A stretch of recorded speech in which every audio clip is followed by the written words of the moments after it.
ओम शांति। 8-10-22 की वाणी है।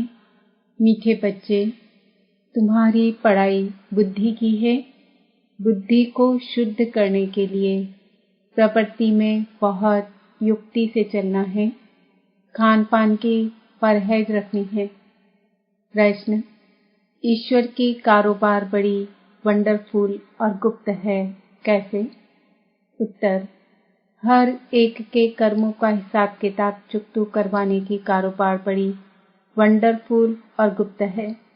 कोई कितना भी अपने पाप कर्म छिपाने की कोशिश करे, लेकिन छिप नहीं सकता। सजा जरूर भोगनी पड़ेगी।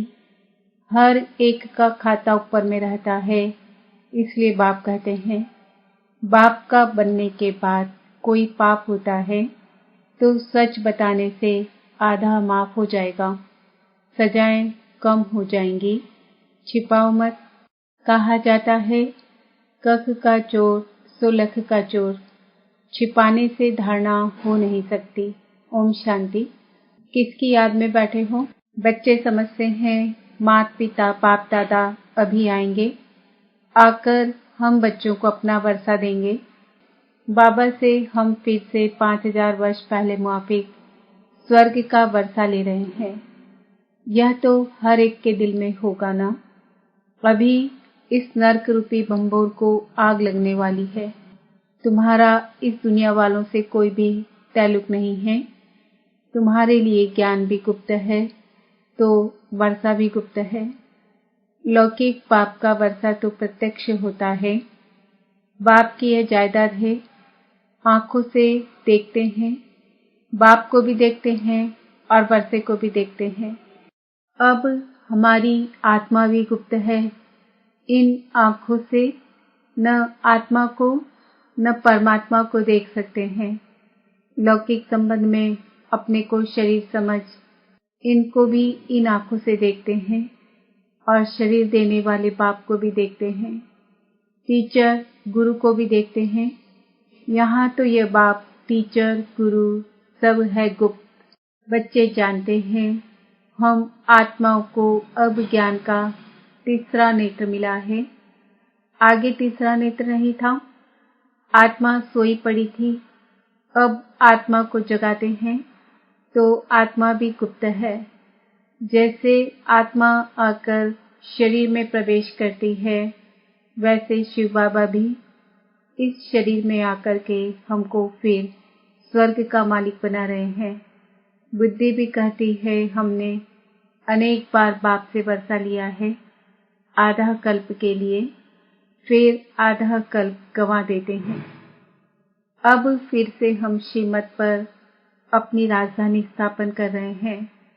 श्रीमत देने वाला भी गुप्त है। तुम्हारी आत्मा जानती है कि हम परमपिता परमात्मा से गुप्त रूप से सुन रहे हैं। आत्माभिमानी जरूर बनना है। पहले आत्मा है, पीछे शरीर है। आत्मा अविनाशी, बाप भी अविनाशी। बाप जो शरीर लेता है वह विनाशी है। इस शरीर में आकर बच्चे बच्चे कहते हैं और स्मृति दिलाते हैं कि मैं आया हूँ तुमको दैवी सत्युगी स्वराज्य के लिए पुरुषार्थ कराने। पुरुषार्थ भी पूरा करना है। सत्युग में सिर्फ तुम्हारा ही राज्य होगा। तुम राज्य करते थे, फिर पुनर्जन्म तो लेना होता है। जो श्री कृष्ण की वंशावली अथवा दैवी कुल के थे वही फिर होंगे। दूसरा फिर कोई नहीं होगा। चंद्रवंशी कुल भी नहीं होगा। यह तो बहुत सहज बातें हैं समझने की। बरोबर सत्युग में कोई धर्म ही था, अभी तो ढेर धर्म है। आपस में लड़ते झगड़ते रहते हैं। अनेक तालियां बजती रहती है। सत्युग में धर्म ही एक है तो ताली बजती नहीं। तो तुम बच्चे गुप्त ही अपना राज्य स्थापन कर रहे हो। हर एक कहेंगे हम अपने राज्य में ऊंच पद पाने का पुरुषार्थ कर रहे हैं, तो इतनी बहादुरी भी चाहिए। तुम्हारा नाम ही है शिव शक्तियां। शेर पर सवारी कोई होती नहीं है। यह महिमा दिखाई है, इसलिए शक्ति को शेर पर बिठाते हैं। तुम कोई शेर पर तो नहीं बैठते हो, तुम तो माया पर जीत पाने वाले हो। यह पहलवानी दिखाते हो, इसलिए तुम्हारा नाम शिव शक्ति सेना रखा है। यूं तो गोप भी है, परंतु मेजॉरिटी माताओं की है। अपवित्र प्रवृत्ति मार्ग से पवित्र प्रवृत्ति मार्ग में तुम ले जाते हो। तुम जानते हो, सतयुग विष्णुपुरी में हम बहुत सुखी थे। पवित्रता, सुख, शांति सब कुछ था। यहाँ तो कितना दुख है। घर में बच्चे कपूत होते हैं तो कितना तंग करते हैं। वहाँ तो सदैव हर्षित रहते हैं। तुम जानते हो, बेहद का पाप फिर से बेहद का सुख देने आया है। बाप कहते हैं, भल गृहस्थ व्यवहार में रहो, सिर्फ बुद्धि में यह धारण करो। यह पढ़ाई बुद्धि की है। घर में रहते श्रीमत पर चलो। खान पान से भी असर लग जाता है, इसलिए युक्ति से चलना है। हर एक का कर्म बंधन अपना है। कोई बांधेली है, कोई बंधन मुक्त है। कोई तो चतुराई से भू भू कर छुट्टी ले लेती है। युक्तियां तो बहुत समझाई है।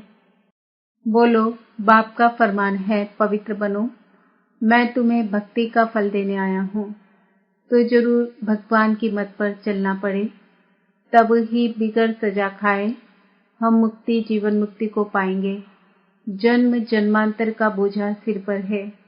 जैसे बाप एक सेकंड में मुक्ति जीवन मुक्ति देते हैं, वैसे सजाएं भी एक सेकंड में मिल जाती है, परंतु भोगना बहुत होती है।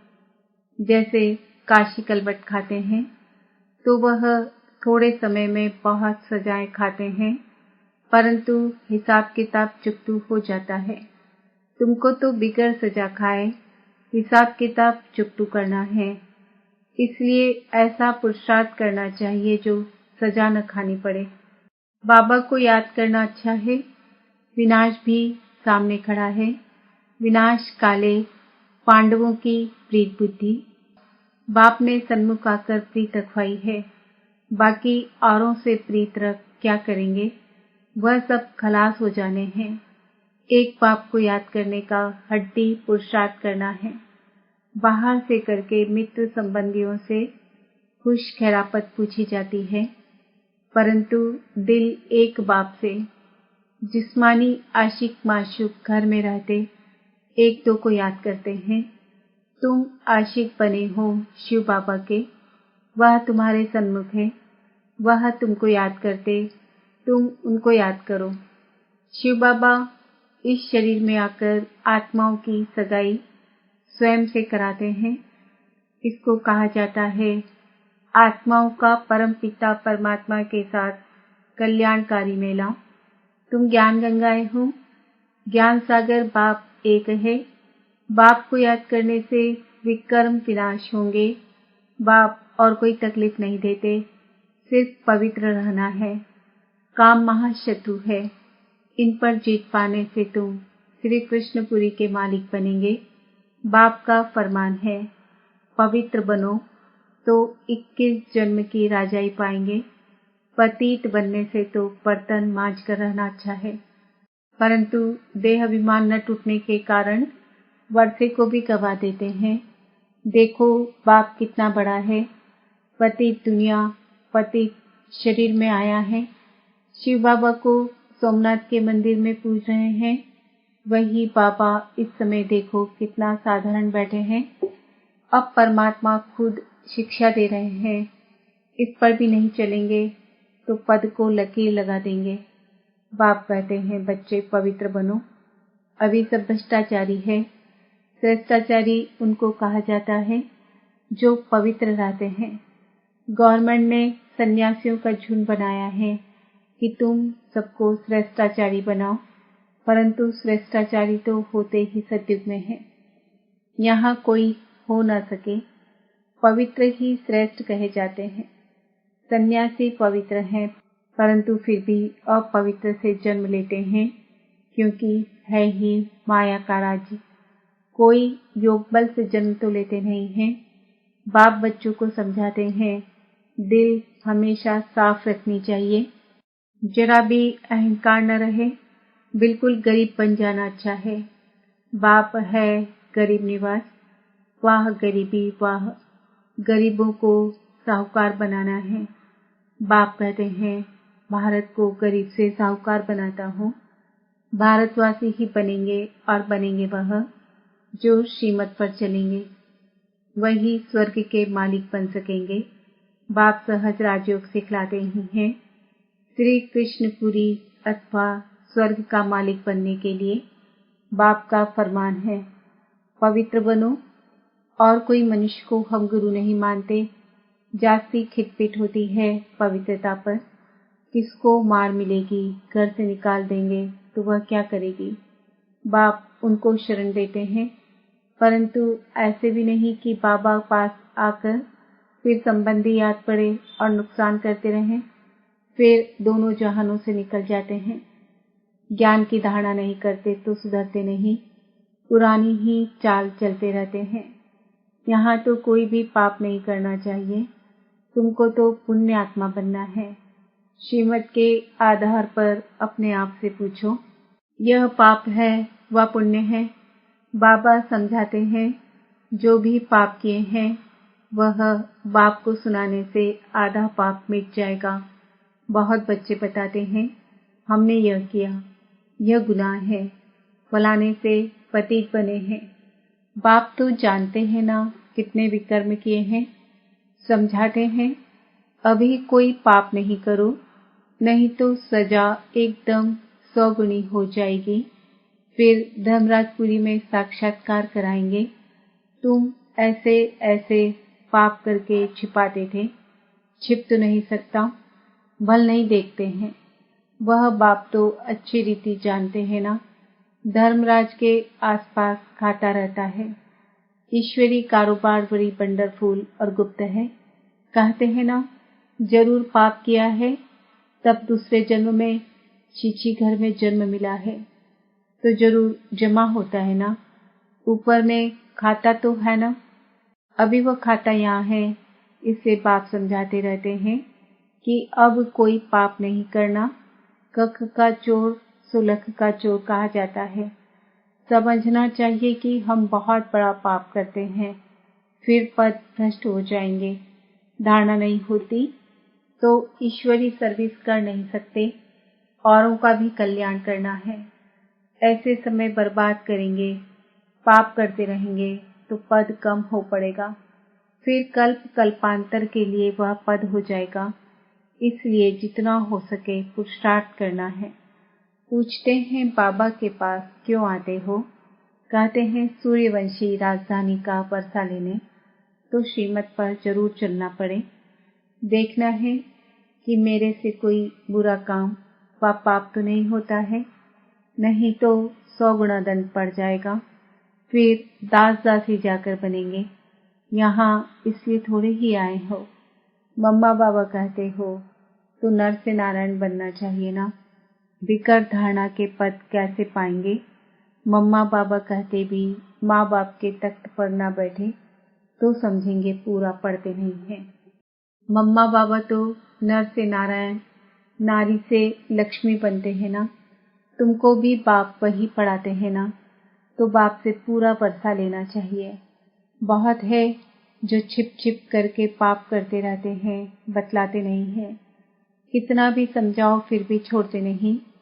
चोर को आदत पड़ जाती है तो चोरी बिगर, झूठ बोलने बिगर रह नहीं सकते। सच्चे बाप के साथ सच ही बोलना चाहिए। बाप को बतलाना चाहिए कि हमसे यह पाप हुआ है, क्षमा करो। माया ने पाप करा लिया, अच्छा फिर भी सच बोला है तो पाप आधा माफ हो सकता है, नहीं तो पाप बढ़ता ही जाएगा। कोई कहते हैं धंधे में पाप होता है। व्यापारी लोग पाप करते हैं तो धर्माऊ निकालते हैं कि पाप कम हो जाए।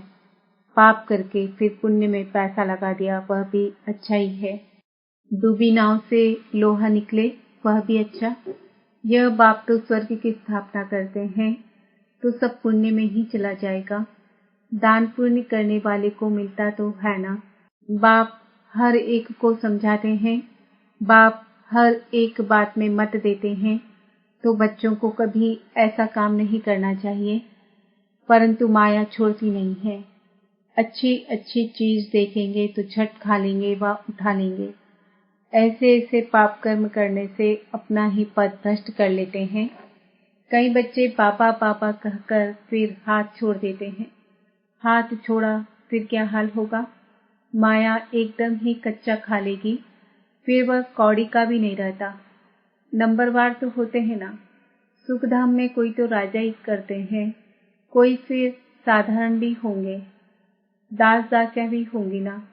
अभी तुम बच्चों को बेहद के बाप से बेहद सुख का वर्षा मिल रहा है, इसलिए बाप की श्रीमत पर चलकर पूरा वर्षा लो। मौत तो सामने खड़ा है, काली मृत्यु तो होती है ना। एरोप्लेन गिरा तो सब मर गए, किसको पता था यह होगा? मौत सिर पर खड़ा है, इसलिए कोशिश करके बाप से पूरा वर्षा लेना चाहिए। श्रीमत पर शरीर निर्वाह अर्थ कर्म भल करो, साथ साथ यह पढ़ाई भी पढ़ो। बाप युक्तियां तो सब बतलाते हैं। पुरुषार्थ कर पवित्र भी रहना है। झाड़ू लगाना, बर्तन मांजना अच्छा है अपवित्र बनने से, परंतु देही अभिमानी बनना पड़े। पवित्रता का मान तो है ना। पवित्र नहीं बनेंगे तो पद भी नहीं पाएंगे। यह सब बच्चों को समझाने दी जाती है। बच्चे तो वृद्धि को पाते रहेंगे।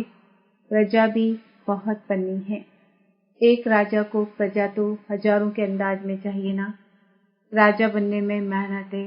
अच्छा, मीठे मीठे सिक्के हृदय बच्चों प्रति माता पिता बाप दादा का याद प्यार और गुड मॉर्निंग। रूहानी बाप की रूहानी बच्चों को नमस्ते। हम रूहानी बच्चों की रूहानी बाप दादा को याद प्यार गुड मॉर्निंग नमस्ते ओम शांति। धारणा के लिए मुख्य सार, इस विनाश काल में दिल की सच्ची प्रीत एक बाप से रखनी है, एक की ही याद में रहना है। सच्चे बाप से सदा सच्चे रहना है, कुछ भी छिपाना नहीं है। देहाभिमान रहने की मेहनत करनी है, अपवित्र कभी नहीं बनना है। वरदान, दुख की लहरों से न्यारे रह, प्रभु प्यार का अनुभव करने वाले, खुशी के खजाने से संपन्न भव। संगम के समय दुख की लहरों की कई बार सामने आएंगी, लेकिन अपने अंदर वो दुख की लहर दुखी नहीं करे। जैसे गर्मी के मौसम में गर्मी होगी, लेकिन स्वयं को बचाना अपने ऊपर है।